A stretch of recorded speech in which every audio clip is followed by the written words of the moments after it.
Hey everyone, I wanted to tell you about one of my favorite podcasts. It's called Vibe Check. Sam Sanders and his two best friends, writer Saeed Jones and journalist and Tony Award-winning producer Zach Stafford, have a podcast where they make sense of everything that's going on in news and culture, from Elon Musk and foreign policy to how to heal from a breakup and SZA's album SOS. They check the vibe of what's going on in the world and how it all feels. It's really funny. It's really genuine. It is exactly like having your favorite group chat come to life. You can join the weekly Kiki every Wednesday and listen to and follow Vibe Check wherever you get your podcasts. If you look in the chat, there's a YouTube link, and we should press play at the same time. A YouTube and link, then press play at the same time. Okay. Oh yeah, we got to get through the ads probably. I just opened it. Okay, great. Should I play it? Mine's loading. Should I play through the ad? Yeah, play through the ad to get to the start of it. Oh, this might be the whole thing. You thought the ad was the... Well, yep. Doesn't that sort of say it all, huh? Okay, so go to the beginning. Go to the beginning. It's 1 minute long. Okay, ready, press play. 1, 2, 3. For 40 cents, I got an egg. Now, tell me who you see on the screen in front of you. A kazoo. I see necklace. Gwen Stefani, Kerry Washington, Chrissy Turlington, I got a really great hat. Bono. I got half a song. Julianne Moore? Yes. Yeah. Mayonnaise. Oh, that guy from Star Wars. A guy. Yeah. Another guy. Helium. Jane Lynch. Some bling. Some fries. Gabby Sidibe. Lucy Liu. soft. Some guy. This much of a Shirley Temple. Claire Danes. I got a Julia mustache. Louis. An apple. Sprinkles. 15 minutes of parking and a ticket. Don Cheadle. Don Cheadle, yep. Lipstick. Javier Bardem. Javier Bardem? Yeah. And then it flashes on the screen. It says 40 cents buys more than you think. 2 pills a And day. here's Bono again. That's what it takes to stay alive. If you're HIV positive, those pills cost about 40 cents a 40 day. cents is what it takes to stay alive if you're HIV positive. The Lazarus Effect at Red TM. There we are. This is the Culture Study Podcast, and I'm Anne Helen Peterson. And I'm Amy Schiller. I'm the author of The Price of Humanity, visiting scholar at Dartmouth, and I'm a writer and an academic, and I've been a consultant in philanthropy and fundraising for about 15 years. Okay, so the ostensible theme of this episode is celebrity philanthropy, but we're going to get into like lots of things about celebrity and lots of things about philanthropy. But what sort of tropes did you see, or hallmarks of fundraising did you see in this ad? This is from the Red campaign, and it aired originally in April of 2010. Okay, what a good find. I can't believe I didn't find this. So, 2 big ones. One is the equivalency of like the value of what 40 cents buys. That gets us straight into almost like a Consumer Reports, like, where am I going to get the best value for the same sum of money? Yep. And then, of course, you have the glamour of the celebrities themselves, like just the star power of it. Like, there's actually very little about AIDS, the cause, what approach is being taken. Like, there's very little content about the cause. It's just pure dazzlement of like, look at all these celebrities, like the Imagine video that came out at the beginning of the pandemic. Yes. It's very much the same Yes. vibes. And like so many celebrities, it's like Bono's Rolodex, don't you think? He was just like, will you, I don't know, show up in LA or New York for literally 1 second? Yeah. And be part of this video for this, like, the Lazarus Effect. I mean, what is that? What does it mean? Right. Like, do we need to know, or do we just trust the fact that all these celebrities are raising money for it, so it must be good? Exactly. Like, that seems to be the presumption here. Right. And like, also, I think there's like this weird sort of like, can you believe that all that it takes is 40 cents? Like, you could save the world if you take the change out of your pocket kind of situation. Right. That's what I call the exchange rate for generosity. Like, oh, you just need to know the minimal dollar amount, the minimal sort of unit of money to do something heroic You know what I mean? Like just the minimum Yep. increment. So this episode is like the companion to the Q&A that Amy and I did in the Culture Study newsletter back in December.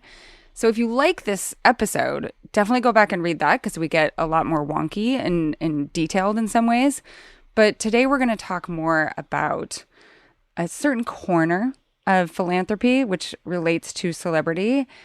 And then we'll expand out to talk a little bit more about philanthropy in general.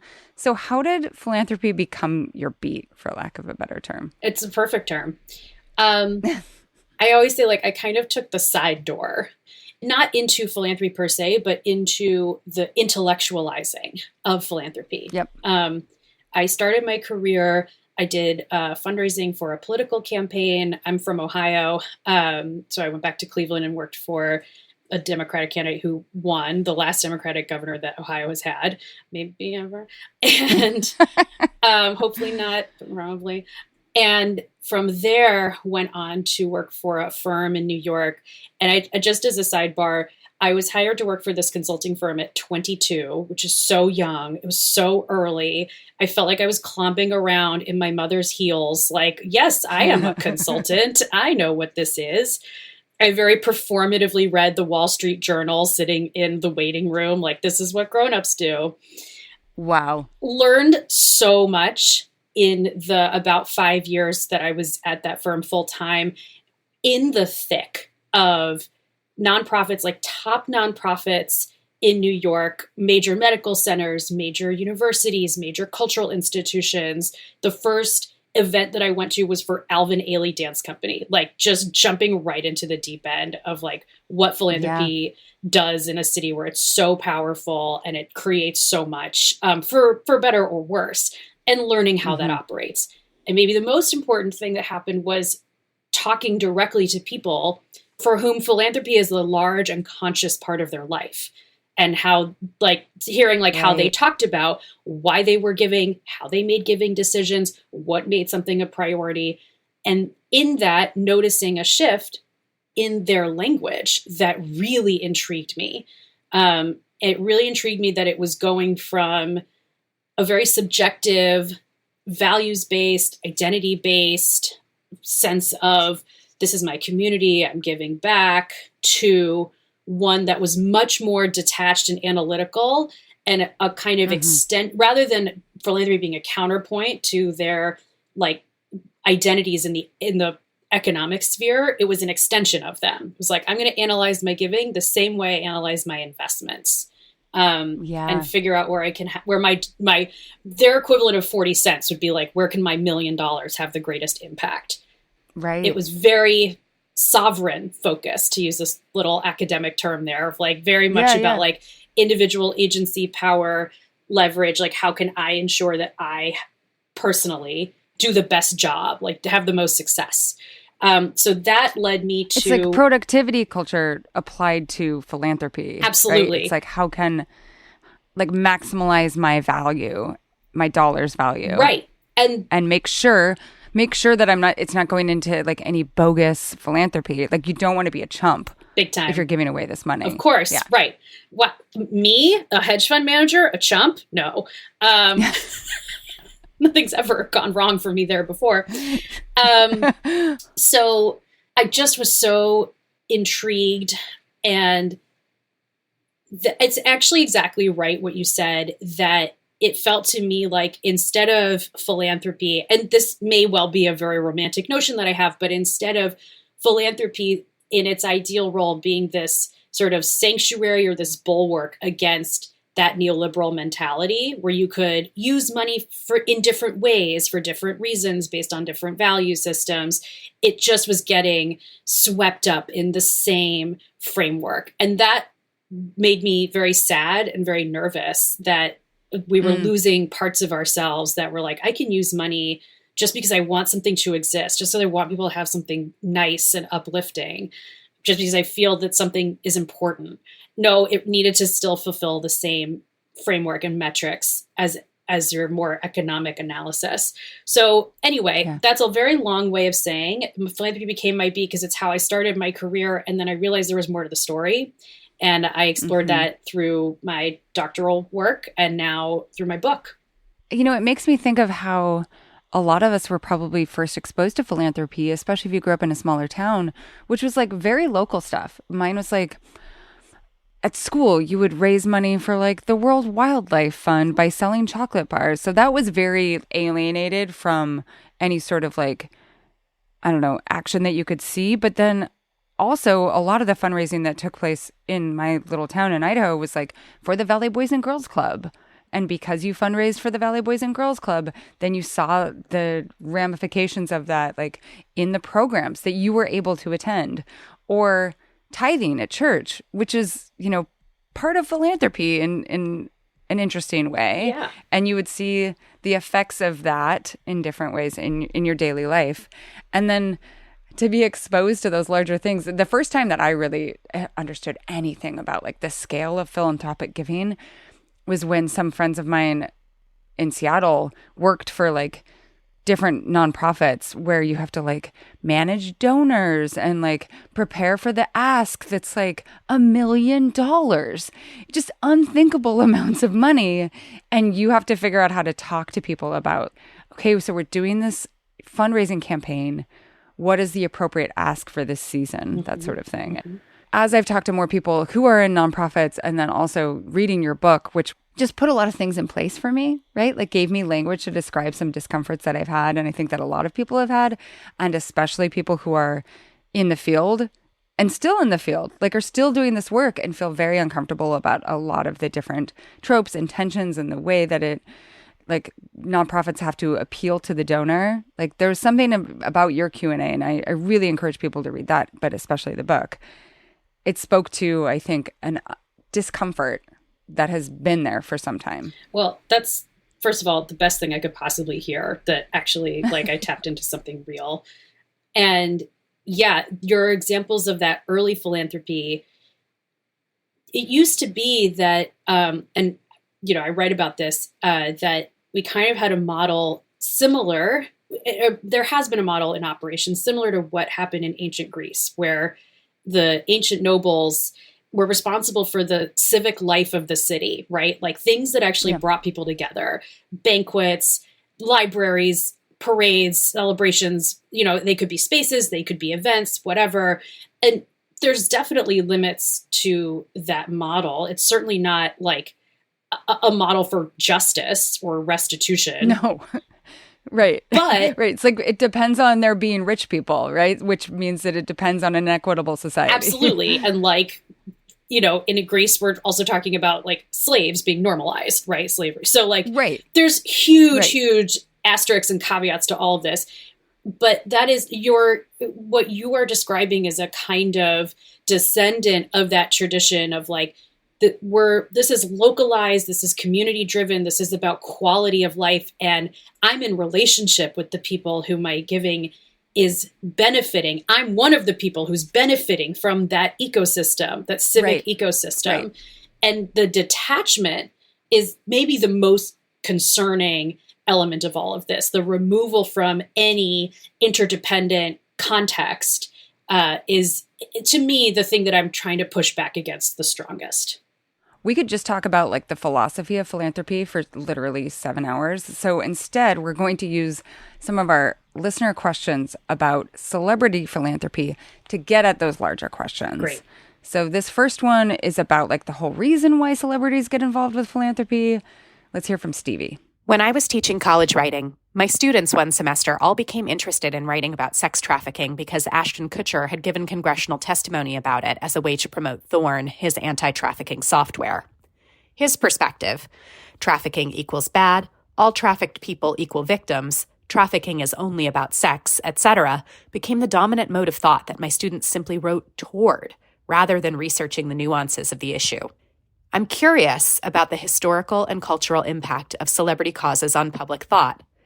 Why do we lend so much credence to an issue when a famous person, even someone famous for playing doofuses and pulling pranks like Ashton Kutcher, speaks on the subject? There's so much here. So much. I mean, first, I think let's very quickly just address the fact that, well, I personally think that Ashton Kutcher's philanthropy is bad. I mean, Yeah. Like I think Ashton Kutcher seems to be an ethically compromised person.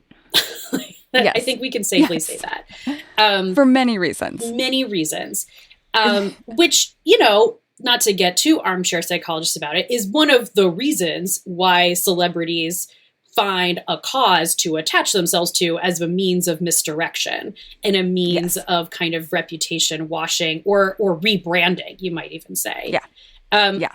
In this case, though, there's a couple things that are really interesting. And one is like, when we say, why did we give so much credence to Ashton Kutcher? Let's just pause at the fact that he gave congressional testimony, meaning he had Congress gave him a platform. This committee gave him a platform. So there was a certain cross-pollination there that I think benefits Kutcher much more than it does Congress, that says, oh, well, if he's giving congressional testimony, he's a more serious guy than just a doofus who plays pranks. So already there's a strategy there. This isn't just him writing an Instagram post about why sex trafficking is bad. There was clearly an effort to present him as this serious, thoughtful citizen, expert leader, what have you, that like begins with the fact that he's even like giving congressional testimony.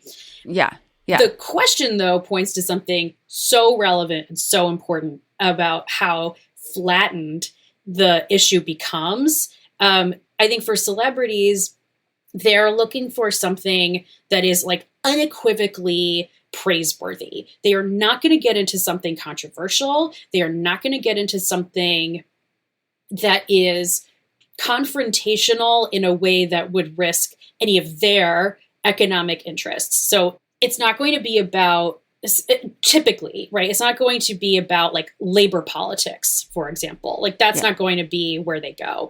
So what sex trafficking offers is this opportunity to talk about these like perfect victims in a way, because they are like not seen, they're not heard most often. There's a narrative that you can spin that says basically like there's victimhood and they need rescuing and we are here to do it. And that is very attractive, because if you're looking for something that's, again, unambiguously heroic or praiseworthy, that's a great opportunity to exploit in the most cynical way possible, like your stature, and say like, I, the celebrity, am coming in to rescue these women. That's a great narrative that totally erases any of the complexity that the questioner Stevie wrote in about. Yeah. No, and I think we have to remember that celebrities are like normal people in some capacity. So the way that Ashton Kutcher, like I haven't done my research here on how he got into philanthropy that addresses sex trafficking, but he probably like watched a TED Talk, or like someone started talking to him at a dinner, right? Like someone made this into something that was unignorable to him. Mm. And then we should also point out the very obvious that like, in addition to their reputation washing, philanthropy is a way for rich people to get tax breaks as well. Of course. There's a reason. There's a reason why so many celebrities, so many football players, anyone with a modicum of money, they have a foundation, and it is because it is a structural means of decreasing your tax load. Yeah, absolutely true. And one of the biggest problems with how we structure that is that the incentives that we have for giving are very like more is more. If you give a larger sum of money away, you can deduct that larger sum of money from your taxes. It's very regressive in that way, instead of kind of flipping the incentives to incentivize and reward smaller dollar giving that may or may not be like a proportionally higher version of percentage of what people can give. So huge problems with that. What you have here is like, he could do stuff on the low, right? He could have a foundation that was just writing checks. The fact that it's part of his public persona, that he wanted to like be a face of something, that's something else. That's really and I think celebrities very often, and Kutcher's a great example of this, what do rich people want?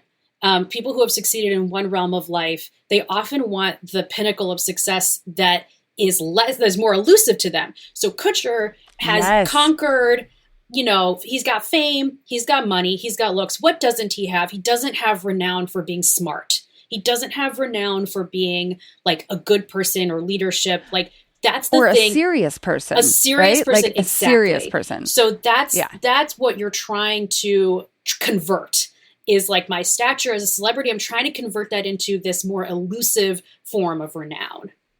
Absolutely. I mean, that is such a good point in terms of like what someone who, you know, like the question asker was like, this is just like, he's a doofy guy. Like, why are people looking at him for this? I would also point out that I think that oftentimes there's a certain point where someone becomes more known for their philanthropy than whatever became like whatever was the cause of their celebrity. So for college students right now, like, do they know punked Ashton Kutcher? No. Right. Like to them, there is not necessarily that dissonance. Right. They're just like, Ashton Kutcher is a famous person, right? He's a person whose name I know. And he is testifying before Congress, and he has a big set of knowledge. I mean, he's been briefed by people who have a lot of knowledge and who have a point of view, right? And so he's giving this testimony. And as is often the case, I think that we're not doing the critical thinking of like, okay, why is he doing this? You know, doing all the things that we're talking about right here. He is just a prominent person doing a thing that we have legitimized as like, you know, it's like a serious thing. Honestly, Bill Gates is the consummate example of this, right? Right. People think of Bill Gates for his philanthropy. He has very successfully, I mean, the tale is yet to be, you know, fully told, but he has so far sort of successfully rebranded from monopolist / like potentially other troubling allegations, right? Like he absolutely like transformed his persona, his public persona, into like world citizen philanthropist over the last 20-25 years. 100%. Oh, this is an opportunity for me to tell my most amazing story from the early 90s, which is my mom had this book that had the email accounts of famous people. And on her work account, I emailed Bill Gates and Kurt Loder and said, because this was still when Bill Gates was like, oh, he's just made of money. Yeah. And I said, this is amazing, early 90s. Why don't you give away more of your money, Bill Gates? Wow. I must have been 11, 12. He wrote me back. How has this not come up between us before? He wrote me back, or someone on his team wrote back, but as like signed Bill Gates, and it like pointed to all of his philanthropic giving. My mom was mortified because it was coming from like her work account as an academic.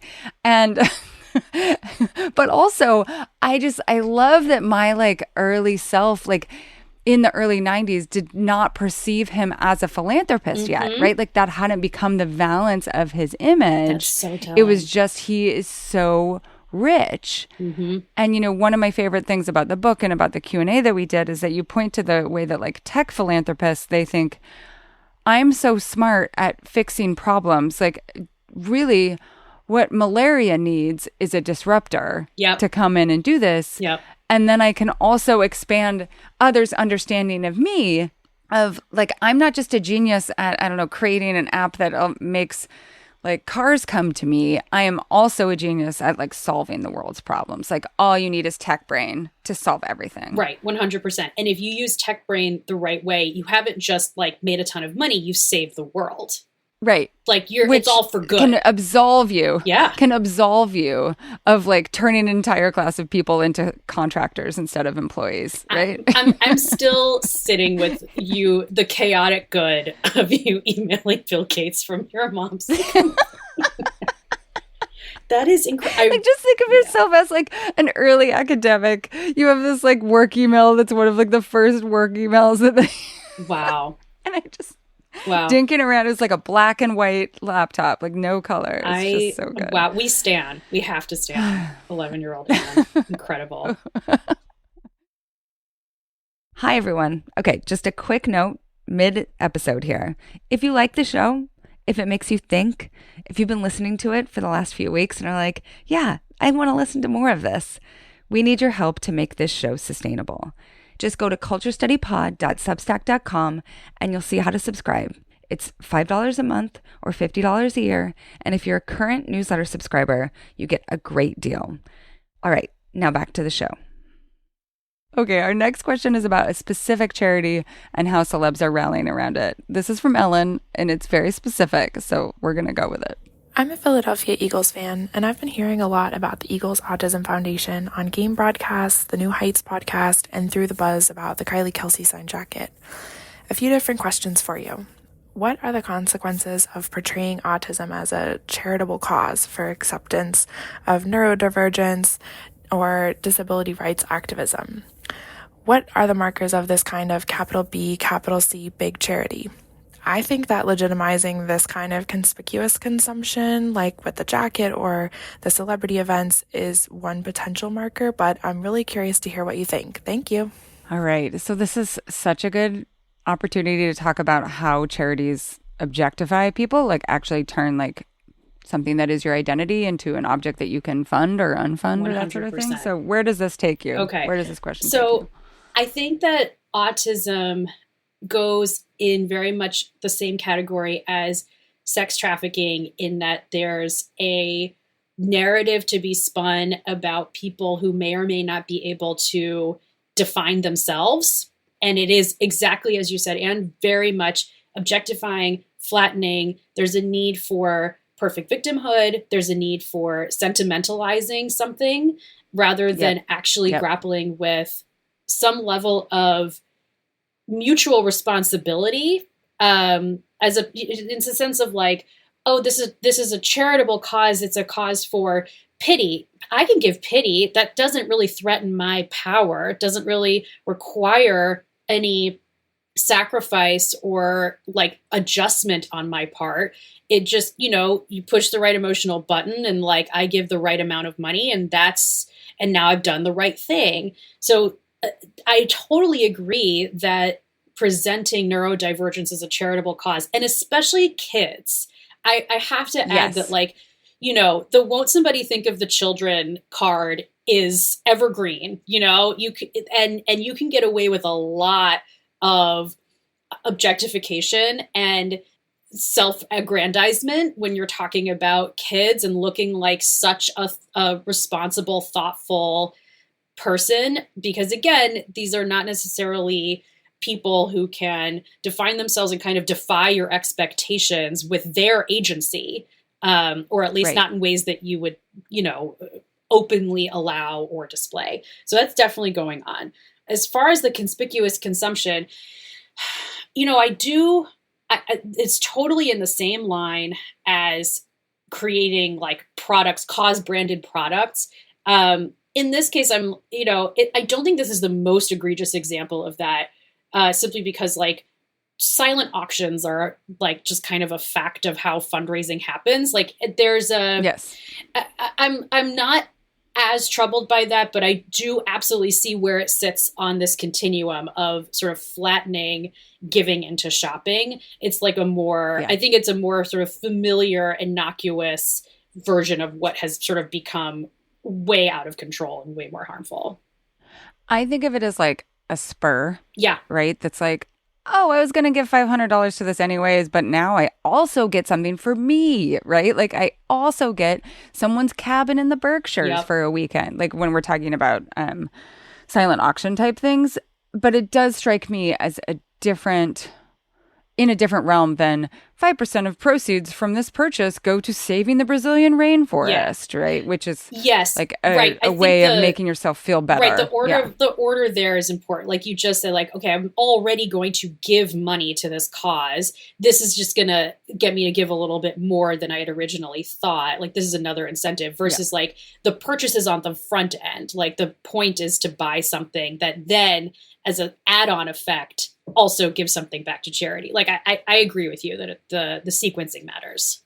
And the part about like getting access to star players, like a meet and greet kind of thing, it reminds me of how that structure is part of philanthropy in so many ways, like whether it's at a big gala in New York or in my town, it was the Boys and Girls Club auction, which was like the dress up event of the year.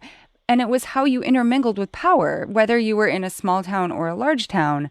And so I think that like that understanding that like your access to power and privilege is also an opportunity to like give to those less fortunate. And the whole like narrativizing of that is so I already said the word dissonant, but it's so like there's rich a lot text going on there. It's a rich text.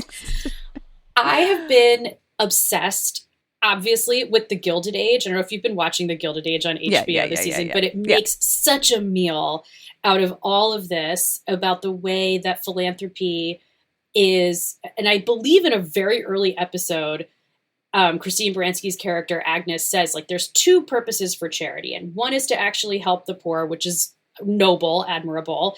And the other is to allow people into society who might otherwise not qualify for that stature. Yep. Right. And then the whole second season is all about that. And it is all about Bertha Russell building this opera house to assert her wealth, her power, her stature. That is her great victory. Now, what's the downstream effect of that? And whether or not it's worth it is absolutely an open question. But the downstream effect of that is we still have the Met Opera today.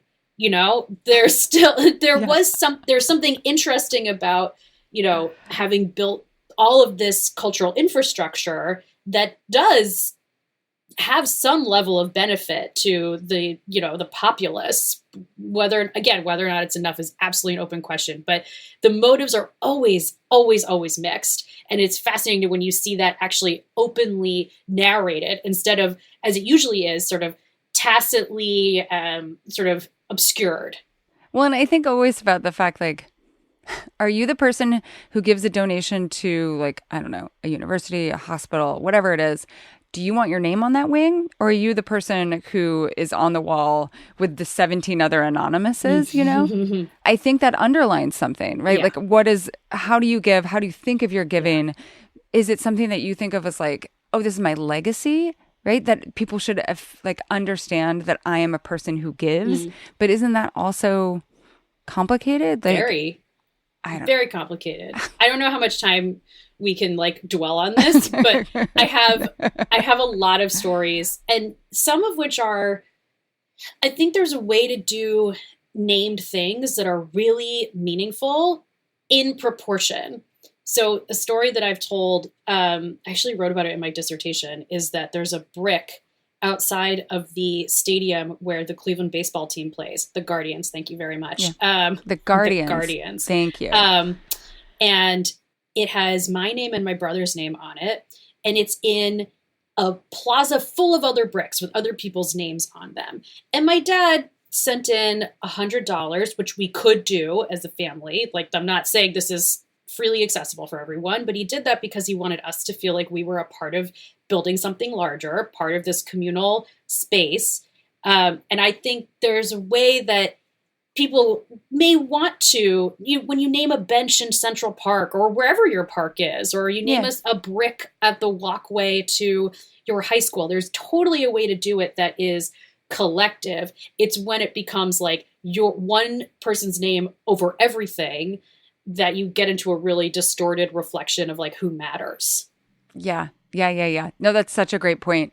I love any place that has like all of like the bricks or the names and that sort of thing. Like, you always can find people's dogs. You can find inside jokes. You can find a really loving and brief, because it's on a brick, a really loving dedication to like a member of a family, like all of those things that makes me feel like, oh, this was the result of an entire community coming together to raise money for something that would benefit all of us, instead of this is one rich person's beneficence that they have decided to bestow upon us. You know, like it's a different structure. Right, 100%. Right? And that stuff is so moving. It makes you feel like you are part of something larger than yourself, as opposed to like alienated and, you know. So this next question is like a second level. It's about a second level celebrity. All right. I'll explain more after we read the question.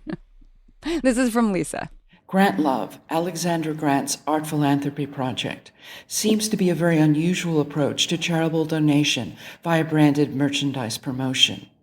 Grant runs it as a for-profit business under her personal LLC, but unlike a business that designates a percentage of their profit from sales to a cause, All the prints and merchandise sold or donated by Grant Love are branded with her registered trademark Love symbol and have no other purpose or market. It appears to give Grant maximum reputational benefit while operating in a totally non-transparent manner. At the end of the day, this is Grant pledging to donate the profits or proceeds of her sales, or a percentage of them, of items produced by her for-profit LLC, with zero minimum donation amounts or reporting requirements. She announces beneficiaries, but rarely if ever announces the amount raised through sales or donated, nor do the organizations selected generally promote the donation amount. She touts this as a model for other artists of modest means, but why would anyone else try this? I am mystified that first Fulcrum Arts and now the Entertainment Industry Foundation have been willing to serve as fiscal sponsors for what appears to be a vanity project, particularly one that has raised so little in the 15 years or so it has operated. This would be trivial if Grant's association since 2019 with actor Keanu Reeves hasn't raised Grant's profile and that of her Love Philanthropy. She substantially raised item prices and seems to be attempting a move over to license branding of items with the Love symbol. Okay, shout out to this person for knowing so much about this particular model of I was giving, gonna right? say, I think this person's an artist. Skills right? are so impressive. This is like David Fahrenholt level. This is amazing. Well done, Lisa. And if you're in the art world, maybe you know Alexandra Grant's name. If you're not, maybe your familiarity with her is that she has been in a relationship with Keanu Reeves for several years. She is an artist in her 50s. And the Grant Love situation, from what Melody and I can tell from the website, is like a bunch of products that have the word love on them written in like loopy cursive and there's like an oval around it. There is a hoodie. We'll put this in the show notes. There's a hoodie with a bedazzled version of the logo that costs $475. And the website says each Grant Love artwork and product benefits an artist project, arts education organization, or arts nonprofits. It is both a fundraising and friend-raising project, building partnerships and support between artists, nonprofits, and community initiatives. Okay, what's your read on this? It's so convoluted of a model. Right. I don't have firsthand knowledge of this, but I think the problem is the kind of reinventing the wheel nature of this setup, where it's like, listen, you could just write checks. That's always an option. You could just sell stuff and then give it money away. This thing of like, it's a percentage and it goes to something and you share it with the other person. It does feel like a kind of downstream version of, A, I don't want to be a chump. B, I want this to be a business rather than just, right. giving money away. It feels emblematic. I don't think it's not the number one version of this that I've investigated, because of course Lisa takes that spot with flying colors.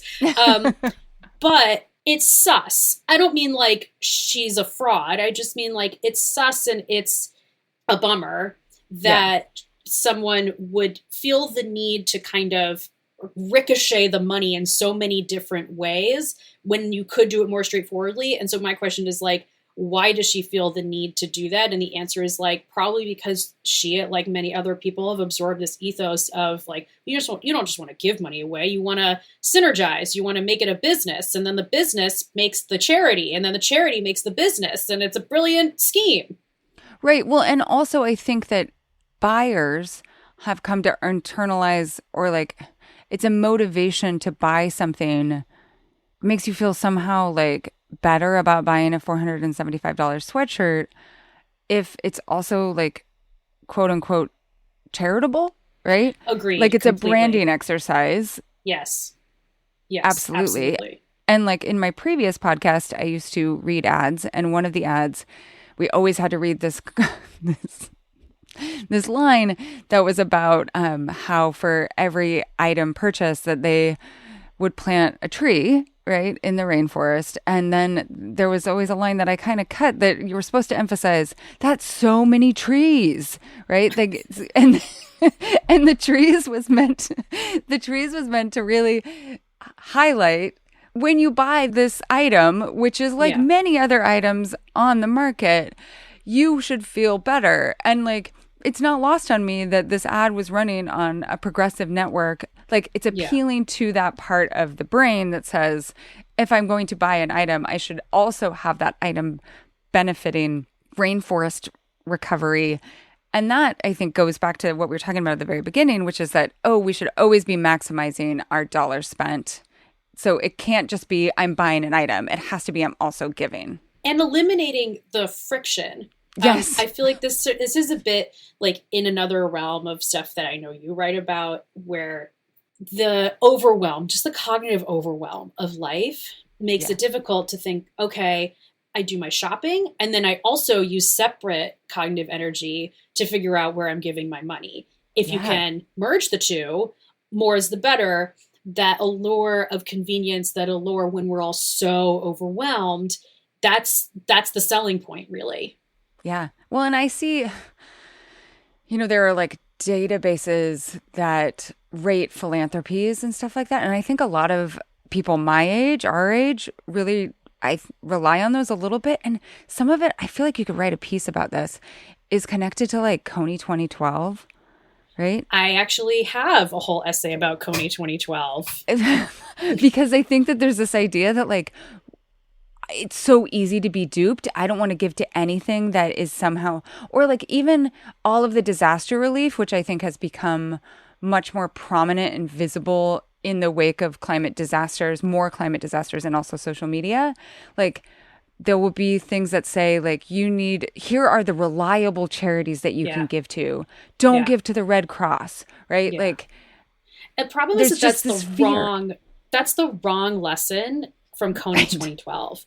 Coney 2012 is also in that category of needing to flatten a complex situation with multiple actors and multiple motives into a very reductive narrative that makes you, the giver, like central and heroic, very main character, right? Of like, I am rescuing these children. Never mind the actual political situation on the ground, the status of the various armies of child soldiers. We've found something that we can latch onto and we can sell as a story that really positions the heroism of the giver. So it's more the messaging than the fact that some things are scams. Like, yes, some things are scams.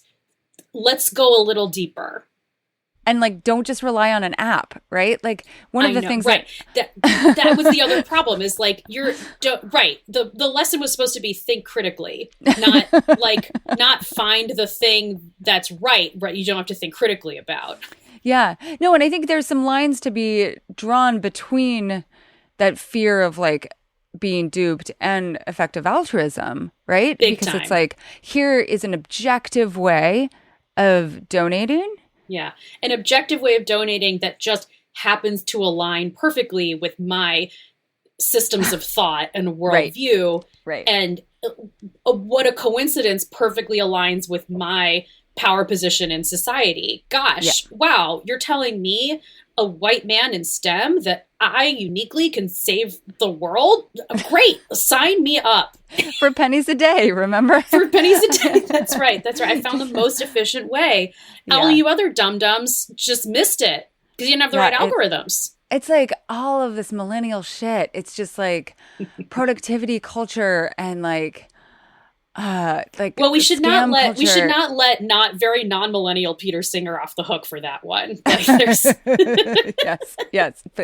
No, but like I think like some of the susceptibility is like a mysterious slew of a lot of things that collide around coming of age in the 2000s. Agreed. No, that fetishization of efficiency is like right there in the stream. I will say, this is like me going a little bit into our next subject, but like one of the ways that I've grappled with those feelings is by trying to donate to a lot of organizations that are local to me. And then it feels like I see this work and it's important. And I'm not just talking about like local as in like hyper local. I'm talking about like, the food bank in my community, right? Exactly. That sort of thing. No, agreed. Okay. So I want to zoom out because I think that this will allow us to talk a little bit, like wrap up in some way, and then also give some practical advice, because I think one of the things that I was most struck by in the comments to our Q&A was people being like, this all makes sense, and it also kind of makes me feel like shit, right? Yeah. That like they're just trying to give money and help, and all of the ideologies that have consolidated around it are really toxic, but like what else can you do? So this question comes from Paige, and again, it's a little bit of a way for us to wrap up. What are some ways to engage in philanthropic activities without falling into the trap of giving becoming shopping? And this also brings us full circle to the Red campaign, right? Like it does. It's not well done. So you can like very easily say, okay, my philanthropic giving is not going to be uniquely vis-a-vis purchasing an iPhone. But this larger idea, because I think one of the things we discussed in our Q&A was even the idea that like donors choose falls into this rubric in some way. Mm-hmm. Or when someone has a GoFundMe, that like the appeal has to be written in a certain way and you have to emphasize these certain things. And like that is a way of us all becoming consumers of other people's trauma and pain. Yeah. So how do we avoid that? Well, first thing I want to say is that there are examples, they're in the Q&A, they're in the book, that say it doesn't have to just be this neoliberal rot. Like I'm pointing out a flaw, but I think one of the things that I'm really proudest of having thought about deeply and written about is what are the other models? And so that's where, for example, the LeBron James comes in, but also I wrote about libraries, I wrote about parks, I wrote about lots of spaces and places that exemplify what philanthropy can do to resist this collapse into a kind of like techno efficiency, exclusively only aligned with neoliberalism world. So the precise version of that is starting where you did, Anne, of giving locally. And I think giving to a balance of things that address crises. So a food bank is totally right on, because we do not have policy that adequately addresses food security. So it's a bit of a rule of thirds situation, like definitely address urgent needs and urgent crises. Like it would be irresponsible to, sweep all of that away. I think the problem is when that becomes our exclusive focus. Right. So the second bucket is what are good advocacy organizations, grassroots, national, what have you, that are actually pushing back on the actual policies and structural framework and trying to create more just policies that could be on the local level. And some of that may not be your philanthropy. Some of that may be your activism. Some of that may be other civic work that you do. But that is sort of another lane of this. But then the third bucket is really important. The third lane is things that actually improve people's quality of life. And that might be a community theater troupe. That might be playground maintenance. That might be the bikes, right? That can be small things, music programs, things that are getting slashed because they don't meet that rubric of efficiency, but are really important, that we really need to have exist for our lives to feel like they have meaning, for us to feel like we have connection. So there are going to be things that are local that fulfill that, where you can have relationships with people and actually see over time how those programs benefit people. It's not a silver bullet kind of thing. I gave $1 and I got like 5 music lessons and that's what it was. Like, you're going to see the subjectivity of that person emerge in a different way. The last thing I would say is to address more civically giving that's not shopping is giving unrestricted money. So if you are in a position to give money that like you could designate, or if you're offered that option, don't do it. Don't line item restrict things. I will say one small anecdote about this, which is a fundraiser friend of mine had a donor who said, well, I want to help the women in this shelter, but I don't want to just pay for the elevator. And I looked at her and I like exclaimed, well, I couldn't even pause before I said this. And I was like, the elevator is the women. Like, they're the same The women need the elevator. Everyone needs the elevator. Like that, you have to let go of that part of yourself that's like, well, I only want to give to like the nice thing, the people, the stuff that makes me feel good. We need infrastructure. You need operating costs. You need, you just need unrestricted operating funds. So like release the part of yourself that doesn't like that, because giving unrestricted, giving without strings, that's what makes it not shopping, not buying a tangible outcome. Right. One thing that you brought up that I think is so important for us to remember is sometimes giving money is actually like it's always kind of going to be shopping, right? Because money is what we sometimes use when we don't want to make actual sacrifices. I mean, this depends on how much money you have, right? But like, sure.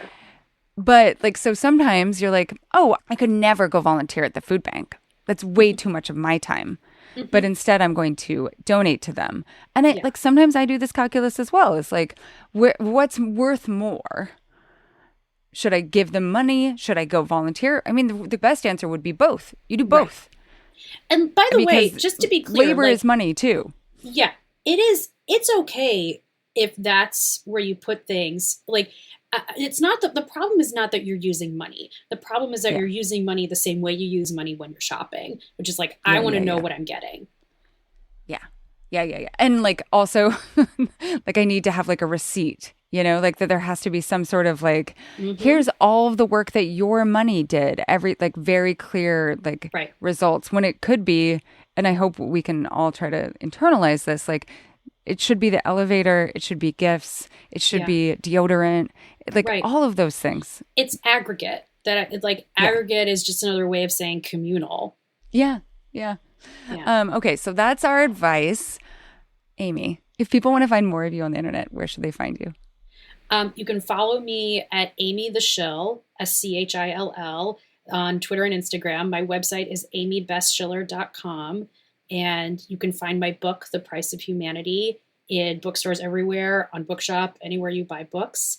And feel free to get in touch with me via any of those means. Also, if you need any recommendations for Cleveland, Amy is the person to talk to. It's true. Just to be, like, I was in Cleveland for Christmas and Amy was like, go here, go this part of the art museum. I will say, both of us agree that you should absolutely go visit the Cleveland Museum of Art, because it is an example of the type of philanthropy that we're talking about here in terms of like an incredible free collection. Just magnificent in so many different ways. And the best thing is that it's free to enter. It's totally free to enter. And the motto that they have is for the benefit of all the people forever. And if you can adapt that motto of expansiveness and generosity, definitely take your cue from the Cleveland Museum of Art, the place where I go to believe that humans don't have to fuck everything up. See, I had to set you up. You did. For that quote. And I really appreciate that you did that. If you like today's episode and you're in the DC area, go see Amy on her book tour. She'll be at Politics and Prose at the Wharf this Friday, February 2nd. The event is free, so don't miss it. And if you're a paid subscriber, stick around for a 2-question edition of Ask Ann Anything, featuring special guest, your favorite producer, Melody Rowell. Thank you so much for listening to the Culture Study Podcast. Be sure to subscribe wherever you get your podcasts. We have so many great episodes in the works, and I promise you don't want to miss any of them. If you want to suggest a topic, ask a question about the culture that surrounds you, or submit a question for our subscriber-only advice time segment, check the show notes for a link to our Substack. If you want to support the show and get bonus content, head to culturestudypod.substack.com. It's $5 a month or $50 a year, and you'll get ad-free episodes, an exclusive advice time segment, weekly discussion threads for each episode, and a link to a special Google form so that your questions go to the front of the line. The Culture Study Podcast is produced by me, Anne Helen Peterson, and Melody Rowell. Our music is by Poddington Bear. You can find me on Instagram at Anne Helen Peterson, Melody at Melodious47, and the show at Culture Study Pod. Thank you so much for your support.